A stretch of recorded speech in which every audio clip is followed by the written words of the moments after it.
Hey guys, Glute Nation here. I got a knife review for you tonight. This is the Schrade Extreme Survival SCHOTF. The SCHOTF standing for Schrade out the front. It's, according to Schrade, the world's first, actually let me read the quote so I got exactly word for word. The world's first out the front assisted opening knife. I don't know if that's true, but I think so. I haven't found any others except for there's a Smith & Wesson model which is identical to this model except for a few cosmetic differences. The mechanism and everything is pretty much the same, although you can get a few more blade variations. This one just comes in a drop point. The Smith & Wesson can have I believe a tanto type of blade or a spear point, but they really are the exact same knife. And both companies, Schrade and Smith & Wesson knives, I think are behind the scenes is Taylor Brands LLC. If you go to their website, you can read the catalogs for both of these brands of knives. So I think they're really the same thing.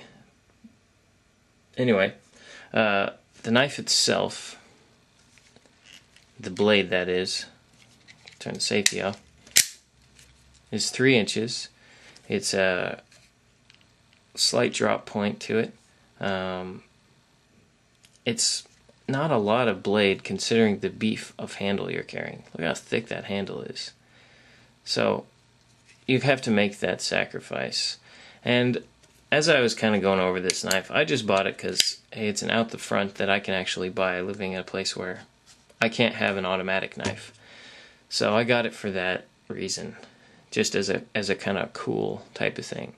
So if you're a person who is thinking, $30 range, I want to get one knife that I can carry with me and will meet as many needs as is possible.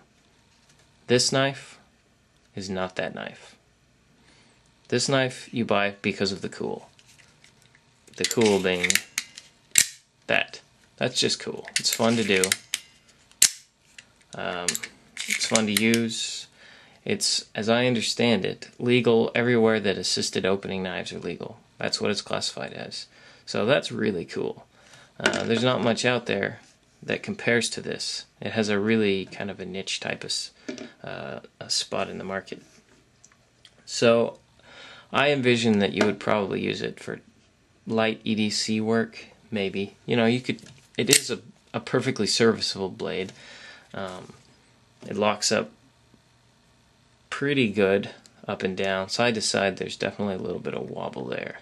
So if you use it lightly, I think you would be just fine with this blade. Defensive, and now I'll get to this actually as I discuss the blade some more. They have decided it's a great idea to write on their blade. I think it's a terrible idea. It automatically makes your knives cheesy. But they've written this part of their extreme survival line. And they've written this on here, or printed it on, as it were. The blade is titanium nitrate coating, which gives it that cool black look. And then they slap on this font, and it started pushing it to me a little too far. I was like, this knife's starting to get cheesy. But I let it go. I was like, it's fine. Then I flipped the knife over, and oh my goodness, no way. They didn't. Yes, they wrote in giant lettering, U.S. patent pending on the side. That automatically made this knife super cheesy. Why they had to do this, I have no idea. It's just a blight on the side of this blade, and it bothers me. I don't know if I can scrub it off or what. Probably not without taking off the black coating underneath. But maybe that would be worth it. I'm thinking about it. That's just so hideous. I don't know why you would do that to a blade. Anyway, in discussing the blade, it's made of 4116 steel. I don't know a whole lot about that. What research I did, it looked like a pretty good middle-of-the-road kind of steel that could be anywhere from mid-50s to high 50s HRC. So it's probably just fine. I don't know much about the rust resistance of it. However, with the coating on there, I don't think it'll be a big deal. Plus, like, who's really going to use this in salt water? That's just stupid. Don't put this knife to hard use. I think you'll regret it. It'll probably fly apart. I don't know. It hasn't happened to me, obviously, but you just get the feeling after handling the knife, you're like, it's fun to play with, but yeah. And that's why I say defensive purpose, even though it's called the extreme survival. I don't think it would be an extremely good survival knife. Certainly not wilderness survival, but in terms of defensive use, still, probably not. I think it would be better than nothing by a long shot, and maybe just the, doing that would scare somebody off and they'd leave you alone. I don't know. But that's my 2 cents. Anyway, the weight of the knife, 2.6 ounces. That's pretty good. I like that. Oh, I did want to mention the grind. It's a flat grind. It starts pretty high up too, so I like that. I have no problem with flat grinds. Most grinds actually are just fine for me, as long as they start pretty high so you can get a good angle, and are not chisel grinds. I hate chisel grinds. I just don't get it.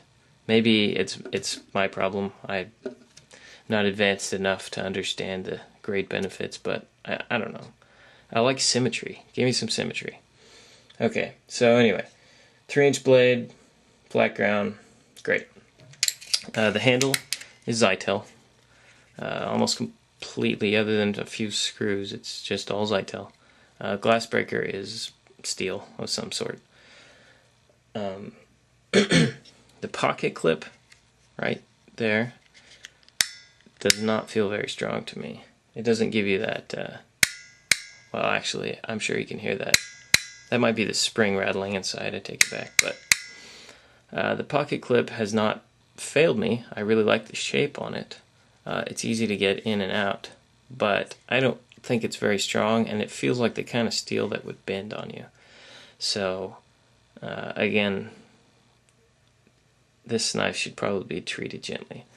So, before I run out of time, let me make sure I get onto the safety mechanism.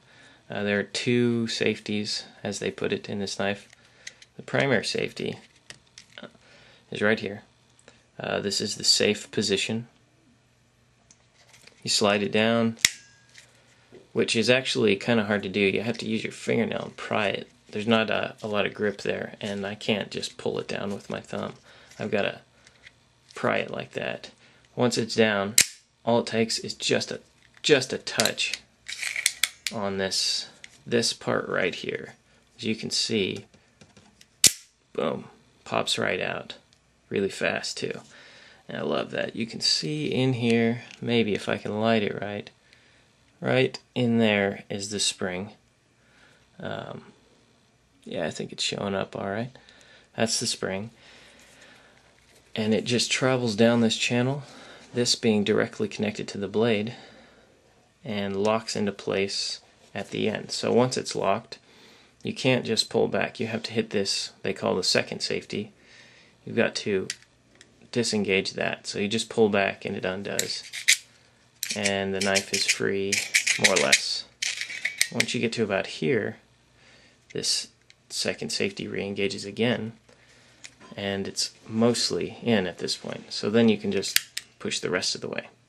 So if one-handed you can only get it this far, you're good to go, because it'll, let me show you. There, it'll click in just like that, and then you can click it in the rest of the way. So my overall thoughts, I think this knife is really fun. I think you have to consider what it is. It's a $30 out the front knife that's legal in all states that allow assisted opening knives, which is super cool. It's really fun to carry. It is kind of meaty, the handle of it, for the size blade. Not a very big blade at all. But it's just a fun knife. Fun knife to have. Don't use it hard, and I think you'll really enjoy it, and you probably won't be disappointed by it. It does come in a gray, so if you prefer the gray, there you go. Yeah, so that's about it for this knife. You guys have yourself a nice evening. Later.